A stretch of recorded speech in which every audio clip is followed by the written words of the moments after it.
I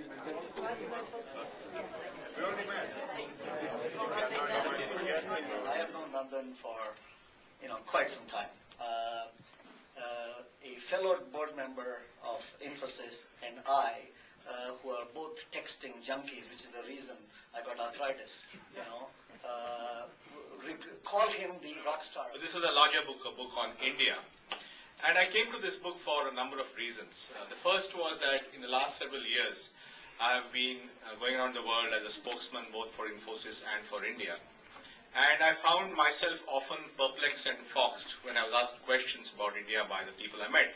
They would ask me, why is it that you have so many people on the Forbes billionaire list and so many poor people? And I felt that if India did not grasp this truly wonderful once-in-a-millennium opportunity, then it would be lost forever. So I had this feeling of pressure that I should really put down what I think is the size of the opportunity and also the size of the challenges that we face.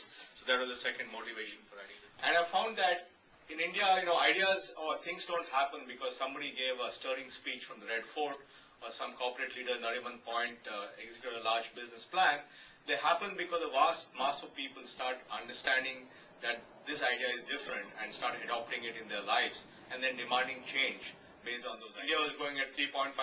We called that rate of growth as the Hindu rate of growth because we believed it was immutable. You couldn't change it. It was ordained. And when you're at 3.5% growth and the population growing at 2%, your per capita incomes were doubling every 45 years. Today, in an era where you can grow at 8 to 9%, and I'm sure it will slow down now in the economy, but let's say it has the potential to grow 8 to 9%, and your population growth rate has dropped to 1.5%, your per capita income doubles every time the challenge of prosperity. And we need to anticipate certain things. And to anticipate those things, we can look around us at what are the challenges in rich societies, in the West, in the US, in Japan, and seeing what they are going through. We can anticipate what problems we could potentially have, and therefore, rather than just blindly following on their model, we can actually say maybe we can do an end run around this. Maybe we can tunnel through the problems and come out with a different approach. And I think there are 6 fundamental reasons. The first and the main one, I believe, is the change in the Indian mind about its view of its own population. And I think the big change to my mind was in the 1960s, India thought of its population as a huge burden. That it was a burden that it had to be controlled, it had to be managed, it was a big source of problems. We were importing PL480 wheat from the United States. It was really a big issue. But today, from seeing population as a burden, we now see population as humanity. In the last 30 years, because of the acceleration of the demographic curve thanks to the one-child policy, and India is going to have it in the next 30 years. So not only India is going to have this unique moment when it has its demographic dividend, it's going to be the only young country in an aging world. And therefore, getting this human capital thing right is very, very important. Indian mind or the Indian society changed its view of entrepreneurs. I think if you go back and look at the 50s and 60s, entrepreneurs were not very trusted. Nehru made many disparaging comments about entrepreneurs. Indira Gandhi made even more disparaging comments about entrepreneurs during the emergency. But today, we talk about our entrepreneurs as our symbols of global progress, are really the people who create jobs and so forth. The Bombay Plan was essentially an agenda for the new country that was going to emerge from independence. And it is very clear, if you see the Bombay Plan, it was very clear that it assigned a very large role to the state.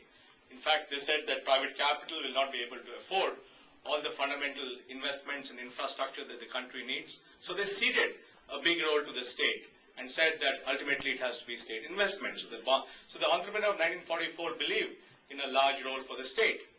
And then after the 1991 economic reforms, you had another bunch of businessmen, and that was called the Bombay Club. And the Bombay Club would meet in Bombay and said, for 40 years we have been living in this protected environment.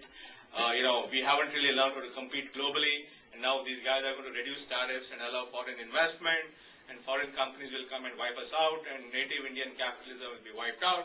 So we need time. We need another 40 years, to become more efficient.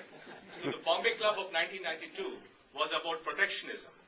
And then today, to me, the most symbolic thing of today's entrepreneur is Bombay House, because Bombay House is the headquarters of the Tatas. And the Tatas today are a truly global group. They have hotels in the US, auto companies, steel companies, IT companies. More than half their business is outside US. And they're outside India, and they're very, very comfortable with global competition. They want to compete globally. And this is a fundamental change. The Indian entrepreneur went from somebody who saw a large role for the state to somebody who wanted protection from global forces to someone who's very comfortable with global